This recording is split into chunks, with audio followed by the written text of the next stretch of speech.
चिनो त हो नि अब उनीहरूले मम्मी चाहिँ बाहिरमा चाहिँ नि नेपालमै किनेर दिए अब भने चाहिँ बाहिरमा यहाँबाट लगेको मात्रै छुट्टी हुन्छ नि त अनि फेरि मम्मी उता भनेको तपाईँ चाहिँ बाहिरमा उता पनि किन्दैन पर्छ 1000 भन्दा मुनि दाम तपाईँ बस्दै हुनुहुन्छ भित्रमा किन्ने कुरा कस्तो लाग्यो सर एकदम मजा आयो एकदम रमाइलो भयो नराम्रो गुड एक्सपिरियन्स गुड एक्सपिरियन्स नराम्रो सुटिङ गर्दाखेरि चाहिँ नराम्रो। रमाइलो भयो थियो नराम्रो नराम्रो चिकन खाँदा रहेछ राम्रो भयो अनि 19 रुपैयाँ भने 650 त परेन बच्चाको टिसर्ट नराम्रो एक्सपिरियन्स दुनिया ट्राई राम्रो वाला हो बुवा आउँदैन के कपडा छान्दै थाहा हुन्छ थाहा हुन्छ नि हामी अब के अरे कपडा र उता पिछतिर गयो त्यही 1300 त्यही 1300 टी-सर्ट। 1400 मा लिन्छ पर्छ नि पर्छ टी-सर्ट।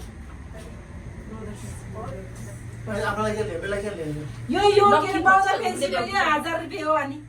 कुरा के अनि यो माथि डाँडामा हेर्न के गरेछ हैन यस्तो आम्मा दिमाग लाग्नु त उसले